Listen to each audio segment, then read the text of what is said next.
العلي العظيم. أعوذ بالله من الشيطان اللعين الرجيم. بسم الله الرحمن الرحيم. الحمد لله والصلاة والسلام رب اشرح لي صدري ويسر لي أمري واحلل عقدة من لساني يفقهوا قولي. أما بعد. أعزائي الگرامی، سورہ لقمان کی آیتوں کی تفسیر آپ کے سامنے پیش کی جا رہی ہے۔ آج کے جو آیت ہے وہ آیت نمبر 21 ہے۔ جو گفتگو آپ کے سامنے پچھلے درس میں کی گئی تھی، کل کے درس میں آیت نمبر 20 میں گفتگو یہ تھی کہ پروردگار کہہ رہا ہے کیا تم لوگ نہیں دیکھ رہے ہو کہ اس نے تمہارے لیے زمین و آسمان میں جو کچھ ہے سب کو مسخر کر دیا ہے۔ اور بعض لوگ کسی علم، ہدایت اور روشن کتاب کے بغیر خدا کے سلسلے میں مجادلہ کرتے ہیں اور جھگڑا کیا کرتے ہیں۔ اسی بات کو آگے بڑھاتے ہوئے پروردگار کہہ رہا ہے وَإِذَا قِيلَ لَهُمُ اتَّبِعُوا مَا أَنزَلَ اللَّهُ قَالُوا بَلْ نَتَّبِعُ مَا وَجَدْنَا عَلَيْهِ آبَاءَنَا أَوَلَوْ كَانَ الشَّيْطَانُ يَدْعُوهُمْ إِلَىٰ عَذَابِ السَّعِيرِ۔ گفتگو یہ ہے، آیت نمبر 21 ہے، وَإِذَا قِيلَ لَهُمُ اتَّبِعُوا، جب ان کے لیے یہ کہا جاتا ہے کہ تم اتباع کرو، تم جو ہے کہنا مانو، نقش قدم پر چلو، ما انزل اللہ، جن چیزوں کو اللہ نے نازل کیا ہے اس کی اتباع کرو۔ قالو، یہ لوگ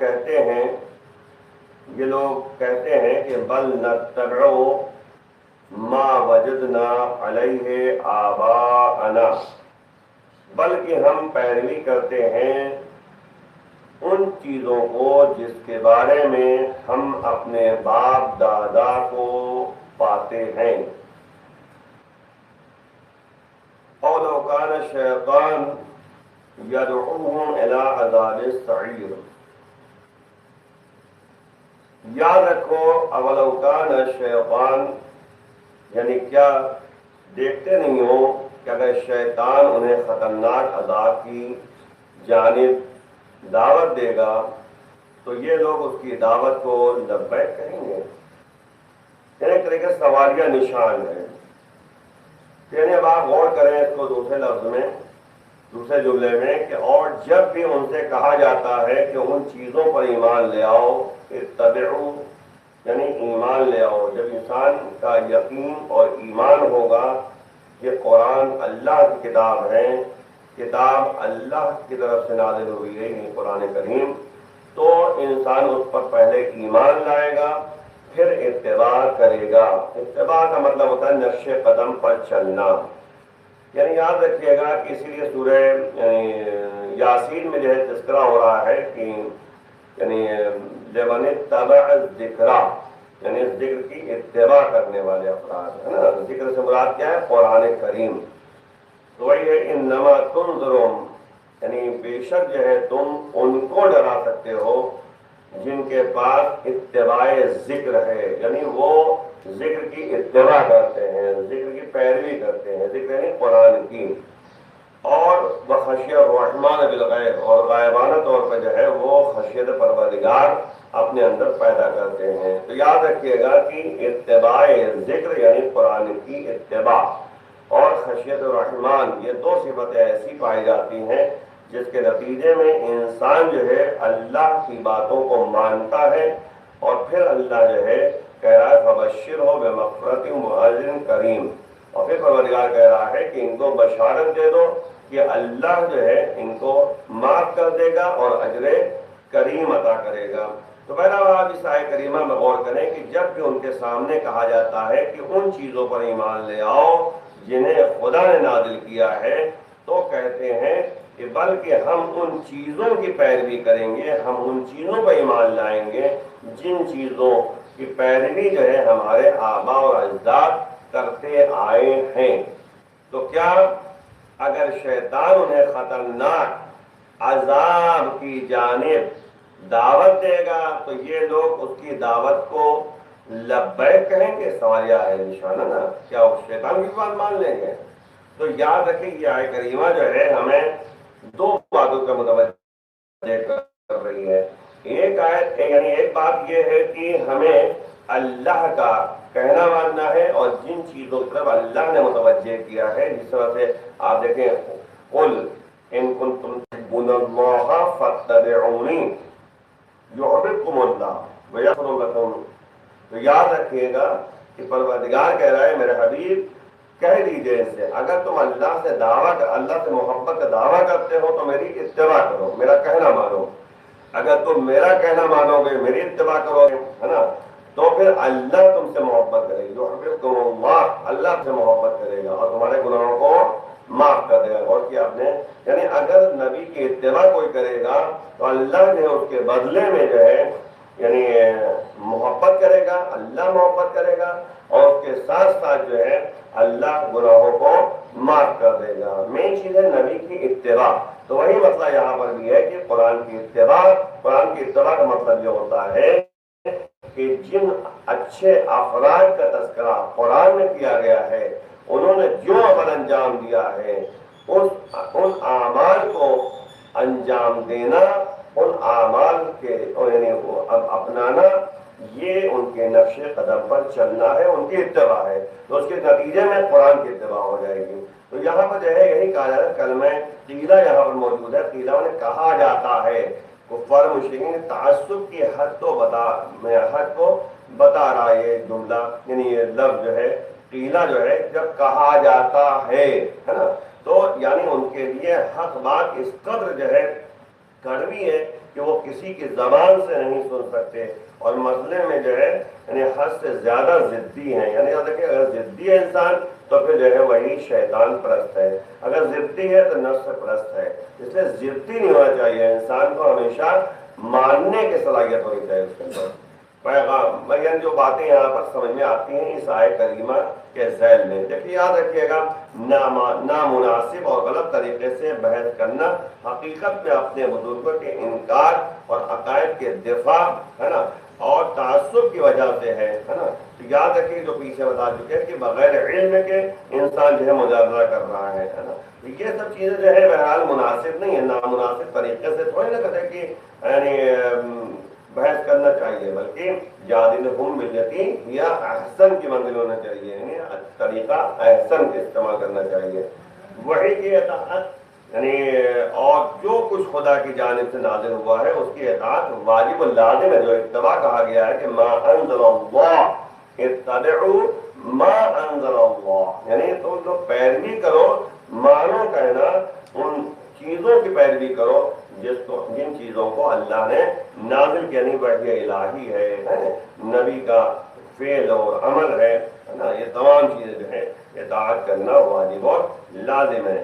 گمراہ افراد جو ہے نا ان کو رائے حق کی جانب دعوت دے کر حجت تمام کی جاتی ہے، یعنی پہلے انسان حجت تو تمام کرتے ہیں، بعد یہ نہ ہو کہ بھیا ہمیں پتہ ہی نہیں تھا کیا ہوا۔ اس لیے آپ دیکھیں کہ تاریخ میں جو ہے مختلف جگہوں پر جو ہے مگر حجت تمام کی گئی ہے نا، حجت تمام کی اللہ جو ہے یعنی حجت خدا کو بھیج اپنی حجت کو بھیج کر حجت تمام کرتا ہے۔ ائمہ تاریخ حجت اللہ ہے، اللہ کی حجت ہے۔ ہر انسان کے لیے دو راستے ہیں، ایک خدا کا راستہ ہے اور ایک رحمان کا راستہ ہے، اور ایک رحمان کا راستہ ہے یعنی ایک خدا کا راستہ ہے، وہی رحمان خدا کا راستہ ہے، اور اس کا دوسرا راستہ جو ہے وہ شیطان کا راستہ ہے نا۔ یاد رکھیں آپ کہ شیطان کا راستہ جو ہے یعنی ہمیں چھوڑنا چاہیے، لا تتبعوا خطوات الشیطان ہے نا، یعنی تم شیطان کے قدم بقدم مت چلو، لا تتبعوا خطوات الشیطان ہے نا۔ یہ جو ہے جملہ استعمال کیا گیا ہے، اور اتباع جو ہے نبی کی اتباع کرنی ہے نا، یعنی قل ان کنتم تحبون اللہ فاتبعونی یحببکم اللہ، جب نبی کی اتباع کرے گا تو وحی الہی ہے، اور اس کی اتباع جب کرے گا تو یعنی قرآن کی اتباع کر رہا ہے۔ بزرگوں کے افکار اور عقائد ہے نا جو نئی نسل کی یعنی تبدیل و تعلیم و تربیت میں بہت زیادہ یعنی مؤثر ہوتے ہیں. یاد رکھیے گا یعنی یہ کہہ رہے ہیں ہمارے باپ دادا جو کرتے چلے آئے ہیں ہم انہیں پر قائم ہیں اور اسی کی پیروی کریں گے. تو اب آپ غور کریں کہ اس کا مطلب یہ ہے کہ باپ دادا کی جو ہے یعنی فکریں، باپ دادا کی تعلیم و تربیت بہرحال جو ہے انسان کے افکار و عقائد میں جو ہے اثر انداز ہے. یعنی کچھ نہ کچھ اثر تو ہوتا ہی ہے. اسی لیے آپ دیکھیں کہ اگر کسی سے پوچھا جائے کہ آخر یہ کیا ہے کہ ہمارے ابا کرتے چلا اس لیے ہم کر رہے ہیں، ہماری ماں نے ایسا کیا تو ہم کر رہے ہیں. تو یہ یعنی اسلام جو ہے کہنا چاہتا ہے کہ تم فکر کو اس طرف لے جاؤ جو کہتے کہ قرآن اور سنت کا ہے نا، نبی کا کہنا مانو، علی کا کہنا مانو. یہ نہیں کہ رسومات ہمارے پاس ہے تو ہمارے باپ دادا جو کرتے چلے آئے ہم اسی کو کرتے چلے آئیں گے. تو اس کی مذمت قرآن کرتا ہے کہ انسان جو ہے ہمیشہ جو بھی عمل انجام دے وہ سوچ سمجھ کر انجام دے، ہے نا. یہ نہیں کہ ہمارے باپ دادا چلتے چلے، بھائی باپ دادا کا زمانہ اور تھا، آپ کا زمانہ اور ہے. اس زمانے میں جہالت بہت زیادہ تھی، اب جیسے بھی عمل انجام دیا کیا بہتر ہے. اب جو ہے ظاہر بات ہے دور علم کا دور ہے، تعلیم و تربیت کا دور ہے، تو انسان کو ہمیشہ جو ہے اس پر قائم و دائم رہنا چاہیے، اسی طریقے سے انجام دے جس طریقے سے جو ہے قرآن و سنت کا ہے. قرآن کی اتباع ضروری ہے. یہ نہیں کہ جو ہے باپ دادا یہ کرتے چلے آئے ہیں تو ہم اسی کو کام کریں گے. کہ باپ دادا اگر وہ کام انجام دیا ہے جو واقعاً جو ہے شریعت کے مطابق ہے تو بسم اللہ. لیکن کبھی کبھی ایسا ہوتا ہے کہ بعض جگہ پہ یعنی جب علم نہیں آتا انسان جیسے چاہتا ہے ویسے عمل کرتا ہے. لیکن اب جب کبھی سامنے بات آ جائے اس کے بعد انسان وہ عمل انجام دے تو یہ مناسب نہیں ہے. اسی لیے قرآن نے کہا کہ تم اتباع کرو ان چیزوں کی جو اللہ نے نازل کیا ہے. اندھی اور بے بنیاد تقلید جائز نہیں ہے. انسان یعنی عقل آنکھیں بند کر کے جو ہے بس بات مانتا رہے، یہ بھی صحیح نہیں ہے، اندھی تقلید نہیں ہے. اس لیے آپ دیکھیں کہ ابھی پچھلی آیتوں میں یہ بات بتائی گئی تھی کہ کچھ ایسے مواقع ہیں جہاں پر جو ہے ماں باپ کی اطاعت بھی جو ہے منع کیا، فلا تطعهما کہا گیا ہے. انہیں ان دونوں کی اطاعت مت کرو. کب نہ کرو؟ جب کہتے وہ شریعت کے خلاف کوئی بات کریں، جب شرک کی طرف وہ توجہ کریں. یعنی ان کا احترام اپنی جگہ پر ہے، لیکن جو ہے حق حق ہوتا ہے، باطل باطل ہوتا ہے. اس لیے جو ہے ہمارے اگر باپ دادا اماں ابا یہ کہہ دیں کہ تم جاؤ نماز نہ پڑھو تو یہ تھوڑی مانا جائے گا. ہاں اگر یہ کہہ دیتے ہیں ابا کہ تم جماعت سے نہ پڑھو خود پڑھ کو جلدی سے آ جاؤ تو یہ جو ہے ماننا ضروری ہے نا. لیکن یہ کہا اگر کہہ دیں نماز نہ پڑھو تو یہ مناسب نہیں، اس میں اطاعت نہیں ہے. تو یعنی یاد رکھیں کہ ہمیں عقل کا سہارا لینا ہے، ہمیں سوچ سمجھ کے فیصلہ کرنا چاہیے، سوچ سمجھ کے کام انجام دینا چاہیے. تو وہی مسئلہ ہے کہ جو راستہ اللہ سے دور کرے اس میں اطاعت نہیں ہے نا. وہ جو اللہ کی طرف لے جائے اور ان کی عزت و احترام کا سبب بنے ان کی اطاعت ضروری ہے. ماحول، سماج اور تاریخ ہے نا، یہ راستہ انتخاب کرنے میں اثر انداز ہیں. یعنی ماحول سازی بھی ضروری ہے. گھر کا ماحول جیسا ہوتا ہے ویسے بچے جو ہے متاثر ہوتے ہیں. سماج، معاشرے میں اگر ایسا معاشرہ ہے جس میں گالی گلوچ ہے نا، تمام طرح کے بے احترامی سب یہ سب چیزیں تو وہی بچے سیکھتے ہیں، گالی گلوچ جو ہے دینا شروع کر دیتے ہیں. سماج میں اگر اسی طرح ماحول بن جائے تو نتیجے میں وہ یعنی تربیت میں اثر انداز ہوا کرتے ہیں. اس لیے سماجیات کا بھی دھیان رکھنا پڑے گا. ماحول سازی جو ہے گھر میں بھی ضروری ہے. قوا انفسکم واہلیکم نارا، اپنے کو بچاؤ اپنے گھر والوں کو بچاؤ، اس آگ سے بچاؤ جس کا ایندھن انسان و پتھر ہے. تو بہرحال جو ہے سماج کو بھی جو ہے بہرحال سدھارنا ضروری ہے اور سماج معاشرہ اچھا معاشرہ ہونا چاہیے. اسی لیے کہا گیا کہ پڑوسی اچھے ہونے چاہیے تاکہ بچے جو ہے تربیت یافتہ ہو سکتے ہیں. روز گالی گلوچ ہوتی رہے گی تو بھی بچے وہی سیکھیں گے. تاریخ بھی ضروری ہے، تاریخ بھی جو ہے اثر انداز ہے. تاریخ کا مطلب ہے نہیں جو تاریخ میں واقعات پیش آئے ہیں وہ دیکھتا ہے انسان کیسا ہوا تھا تو پھر وہ جو ہے متاثر ہوتا ہے. انسان کو چاہیے کہ وہ عقل، علم اور وحی کی روشنی میں آگے بڑھیں تاکہ ماحول، سماج اور تاریخ کی گمراہیوں کو دیکھ کر محفوظ ہو جائے ہے نا، اور اس میں مبتلا نہ ہونے پائے. ایسا بھی ہوتا ہے. انسان کو ہمیشہ عقل کا استعمال کرنا چاہیے اور علم کا استعمال کرنا چاہیے.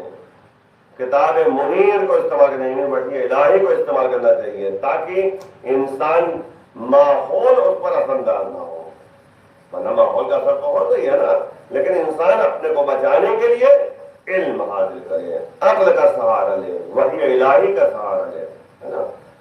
حق کی منطق یعنی یاد رکھے گا کہ حق کی منطق جو ہے معیار ہے، یعنی حق کو پیش نظر رکھا جائے، اور قوم پرستی، بزرگوں کے افکار اور عقائد بے بنیاد ہیں، یعنی انسان یعنی صرف و صرف حق کا خیال کرے، اگر جو ہے حق پرست لوگ ہیں تو ان کی بات کو مانیں۔ اسی لیے جو ہے ایک جملہ کہہ کے بات کو آگے بڑھاؤں کہ مولا کے بارے میں نبی نے فرمایا کہ علی مال حق و حق مال علی، یعنی علی جو ہے حق کے ساتھ ہیں اور حق علی کے ساتھ۔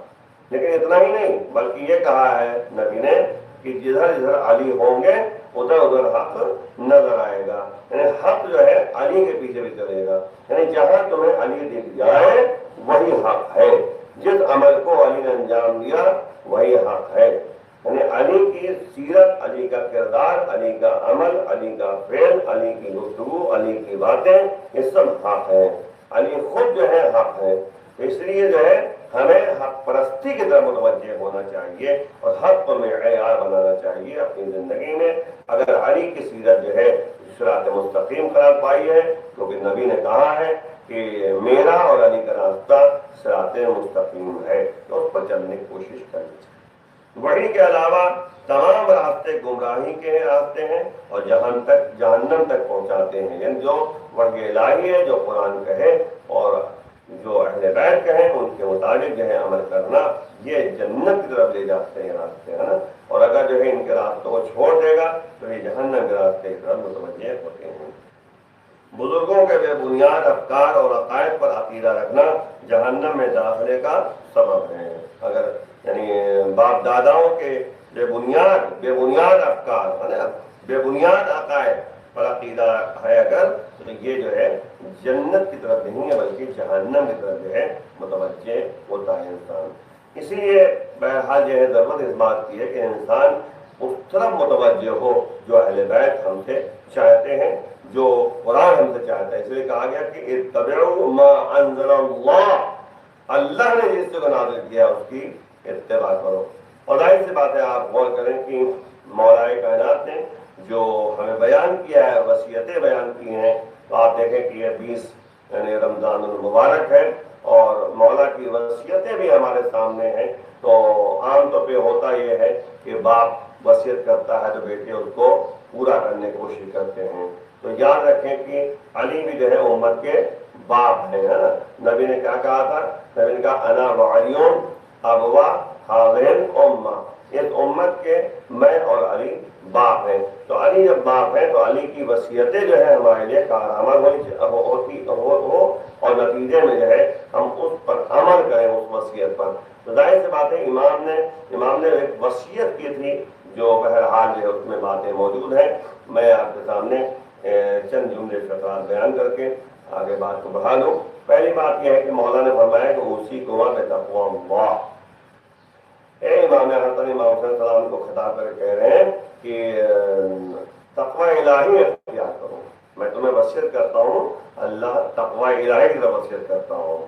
اور اس کے بعد مولا نے فرمایا کہ اللہ تبغیا، یعنی تم جو ہے دنیا کے پیچھے بھی مت بھاگو، ہے نا، دنیا کی طرف مائل نہ ہو۔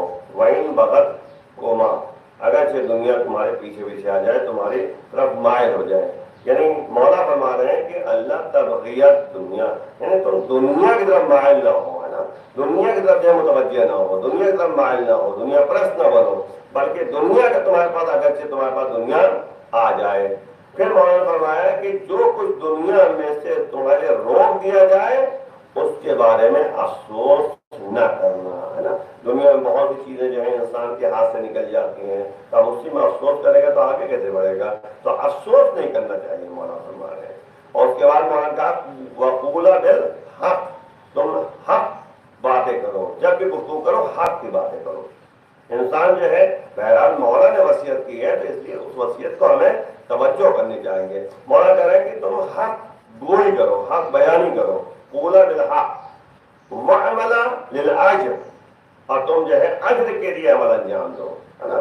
جو بھی کام کرو دیکھو نتیجہ اچھا نکل رہا نہیں نکل رہا ہے۔ بجائے سے بہت سے باتیں ایسی ہوتی ہیں کہ انسان بےہودہ کام کرتا ہے جس کا کوئی نتیجہ نکلنے والا نہیں۔ یاد رکھیے گا، ہر عمل جس کا تعلق مرضی پروردگار کے مطابق ہو اس میں اجر ملے گا، کوئی بھی کام ہو۔ انسان اگر کھیل رہا ہے تو اس بنیاد پر کھیل رہا ہے کہ چلو بھائی ورزش ہو جائے، جسم ہمارا صحیح سلامت رہے گا تو ہم اللہ کی عبادت کریں گے۔ عبادت انسان کھانا کھا رہا ہے اس لیے تاکہ طاقت ملے، تاکہ جو ہے ہم اللہ کی عبادت کر سکیں، اللہ کے مخلوقات پروردگار کی خدمت کر سکیں۔ بسم اللہ، بہت اچھی بات ہے۔ تو اس عبادت پروردگار ہے، یعنی یوں کہا جائے کہ ہر وہ عمل جو مرضی پروردگار کے مطابق ہو جائے وہ بہرحال جو ہے عبادت پروردگار ہے۔ تو اب مسئلہ یہ ہے کہ انسان للہیت کام انجام دے۔ اسی کے بعد مولا فرما رہے ہیں کہ اے میرے بیٹے حسن اور بہن، آپ کو، اپنی اولاد کو، اپنے گھر والوں کو، اور جہاں تک میری یہ یعنی میرے نوشتہ پہنچ جائے، جو میں نے لکھا ہے یا میں نے جو وصیت کی ہے، جہاں جہاں پہنچ جائے ہر ایک کو میں وصیت کرتا ہوں کہ تقوی الہی اختیار کریں اور اپنے امور میں نظم پیدا کریں۔ آپ دیکھیے وصیت مولا کی وصیت ہے، کیا کریں؟ تقوی الہی اختیار کرو اور نظم پیدا کرو اپنے امور میں۔ بڑے افسوس کی بات ہے کہ ہم اپنے امور میں نظم پیدا نہیں کر پاتے۔ مولا نے یہاں تک کہا ہے، ہمارے آپ کے 11ویں امام حسن عسکری علیہ السلام فرماتے ہیں کہ اپنے امور کو 4 حصوں میں تقسیم کرو، اپنی زندگی کو نظم پیدا کرو، منظم کرو، یعنی کہ ایک ہی طرف بھاگتے چلے گئے۔ 4 حصوں میں تقسیم کرو، نجی زندگی، سونا بھی ہے، کپڑا دھلنا بھی ہے، کھانا بھی ہے نا، آرام کرنا بھی ہے، اور اس کے بعد بھی نہانا بھی ہے، تمام کام انجام دینا ہے۔ اس کے لیے ایک وقت معین کرو۔ اللہ کی عبادت ہے، 17 رکعت نماز پڑھنی ہے، واجب ہے۔ اس کے علاوہ جو کہتے ہیں مستحبات ہے، قرآن کی تلاوت ہے، ان سب کے لیے وقت معین کرو۔ بزنس ہے، اگر انسان کاروبار نہیں کرے گا، بزنس نہیں کرے گا، کھائے گا کیا، بچوں کو کیا کھلائے گا، گھر والوں کو کیا کھلائے گا؟ پیسہ کماؤ، ایک وقت معین کرو پیسہ کمانے کے لیے، چاہے تجارت ہو چاہے نوکری ہو۔ اس کے بعد جو ہے چوتھا حصہ جو ہے زندگی کا، اپنے رشتہ داروں اور اپنے دوست احباب سے ملاقات لے رکھو، تاکہ اس کے ذریعے جو ہے انسان متوجہ ہو سکے، اپنی زندگی کو سنوار سکے۔ اور اسی لیے جو ہے صلہ رحم کہتے ہیں اسے، ہے نا، صلہ رحم ضروری ہے۔ صلہ رحم کے ذریعے کیا ہوتا ہے؟ انسان کی زندگی میں اضافہ ہوتا ہے، مال میں برکت ہوتی ہے، میل محبت قائم ہوتی ہے، تمام باتیں ہیں۔ تو 4 حصوں میں تقسیم کرنے کے لیے اب آپ کہیے کہ مولانا صاحب 6 گھنٹے میں کیسے ہو، 6 گھنٹے تقسیم کریں گے، 6 گھنٹے نماز ہی پڑھتے ہیں؟ نہیں، ایسا کچھ نہیں ہے۔ آپ جس کے لیے جتنا مناسب وقت ہو اتنا دیجیے۔ اگر 10 گھنٹہ آپ کو نوکری کرنا ہے 10 گھنٹہ دیجیے، 8 گھنٹہ کاروبار کرنا ہے 8 گھنٹہ دیجیے، سونا ہے، کاروبار اپنے زندگی نجی زندگی کے لیے آپ 8 گھنٹہ دے دیجیے، 10 گھنٹے دے دیجیے۔ آپ کے 18 گھنٹے یہ ہو گئے، 18 گھنٹے جب یہ ہو گئے تو 6 گھنٹے آپ کو بچے، اور 6 گھنٹے میں جو ہے آپ جو ہے پورے دن میں جو ہے نمازیں جو پڑھ رہے ہیں اس کو جو ہے 3 گھنٹوں میں تقسیم کر لیجیے، 2 گھنٹے میں تقسیم کر لیجیے، پوری نماز ہو سکتا ہے 3 گھنٹے میں ہو جائے۔ اگر 3 گھنٹے میں ہو گئی تو آپ کے پاس جو 3 گھنٹے بچے ہیں، 3 گھنٹے میں جو ہے آپ اپنے رشتہ داروں دوست احباب سے ملاقات کیجیے۔ اگر 3 گھنٹے میں آپ سب سے ملاقات نہیں کر سکتے تو یا دن کو بانٹ لیجیے، ایک دن جو ہے ان کے گھر، ایک دن ان کے گھر، ایک دن ان کے گھر، ایک دن ان سے ملاقات، ایک دن، تو یہ ایک سلسلہ قائم ہے، نظم ظاہر کر دیا۔ اگر مثال یہ مطلب کوئی نہ کہ انسان ایک ہی کام میں جٹا رہے، کام سو رہا ہے تو سوتے ہی چلا جا رہا ہے 24 گھنٹے۔ اگر جو کہتے کہ برادر کام کر رہا ہے تو 24 گھنٹے کام ہی کرتا رہے، یہ تھوڑی نا مطلب ہے۔ اللہ نے ایک نظام بنایا ہے، ہم علی کے ماننے والے ہیں، ہم علی کی وصیت کو پیش نظر رکھیں نا۔ مولا کیا کر رہے ہیں کہ ہم تمہیں تقوی الہی کی طرف متوجہ کر رہے ہیں، اور یعنی اپنے امور میں نظم پیدا کرو۔ تو عزیزوں، اتنی ہی بات ہمیں مولا کی چند وصیتوں کا متوجہ کیا ہے، اس کی طرف توجہ ہمیں کرنا چاہیے۔ اور غور کیجیے گا کہ سب سے اہم مسئلہ یہ ہے کہ جو عام طور پہ سوال پیش کیا جاتا ہے کہ روزے کے حوالے سے 2 منٹ کے اندر کہ جھوٹ گناہ کبیرہ ہے نا، اور بعض اوقات روزے کو بھی باطل کر دیتا ہے۔ جھوٹ جو ہے گناہ کبیرہ ہے، اور کبھی کبھی جو ہے انسان انسان کا روزہ بھی باطل ہو جاتا ہے. یعنی کیسے؟ خدا پر جھوٹ باندھنا، پیغمبر اسلام اور ان کے برحق جانشینوں پر جھوٹ باندھنا بہت عام پہلو ہے جس کی طرف توجہ ہم سب کو دینا چاہیے. نیز جناب زہرا پر بھی جھوٹ باندھنا احتیاط واجب کی بنا پر روزے کو باطل کر دیتا ہے. یعنی کیا مطلب ہے؟ مطلب یہ ہے کہ اگر کوئی شخص ائمہ طاہرین کی، رسول کی، اللہ کی باتوں کو غلط طریقے سے بیان کرے یا غلط نسبت دے دے، ابھی امام نے کہا نہیں ہے لیکن ہم کہہ رہے ہیں امام نے کہا ہے، امام کا قول ہے، تو اگر جو ہے کوئی جملہ ایسے پیش کر دے جس سے معنی بدل جائے تو وہ بھی جو ہے جھوٹ باندھنا ہوگا. اور ضروری نہیں ہے کہ انسان یہ کہیں کہ ہم زبان سے کہیں، واٹس ایپ سے بھی اگر پھیلا رہا ہے تو بھی غلط ہے، کیونکہ آپ غلط طریقے سے غلط باتوں کو جو ہے رائج کر رہے ہیں. یہ جو ہمارے یہاں ایک سلسلہ چل چکا ہے نا کہ بس واٹس ایپ پہ دیکھا نہیں، پہلی بار سنے بس فارورڈ نہیں پڑھیے کیا کہا جا رہا ہے، کیا باتیں موجود ہیں. ایمان کی طرف جھوٹی نسبت تو نہیں دی جا رہی ہے، نبی کی طرف جھوٹی نسبت تو نہیں دی جا رہی ہے. تو یہ سب جو ہے روزے کے لیے یعنی متاثر ہے. یہی مطلب ہے کہ اگر کوئی شخص خدا، پیغمبر یا ایمان کی طرف کسی جھوٹ کو لکھ کر دے، توجہ لکھ کر دے، تو کیا اس کا روزہ بھی باطل ہو جائے گا؟ توجہ کیجیے، لکھ کر دے. توجہ کیجیے، میں بار بار اس لیے کہہ رہا ہوں توجہ کرنے کی ضرورت جہاں تک میری آواز جا رہی ہے. اگر کوئی شخص خدا، پیغمبر یا ایمان کی طرف کسی جھوٹ کو لکھ کر نسبت دے تو کیا اس کا روزہ بھی باطل ہو جائے گا؟ جواب جی ہاں، باطل ہو جائے گا. اور احتیاط واجب کے بنا پر جھوٹ کی نسبت دینے سے روزہ باطل ہو جاتا ہے اگرچہ لکھنے سے ہی کیوں نہ ہو. تو بہرحال انسان کو اس کی طرف توجہ کرنا چاہیے کہ ہم جو بھی بات کہیں وہ پرفیکٹ ہونا چاہیے اور یعنی محکم مضبوطی سے بیان کرنا چاہیے کہ یقین ہو تب بیان کیجیے. آخر بارگاہ میں دعا ہے پروردگار بہت زہرا و ابی والے نے ہمارے گناہوں کو معاف فرما، امام کے حوالے سے شمار فرما، امام کے دور میں تعبیر فرما. باخر دعوانا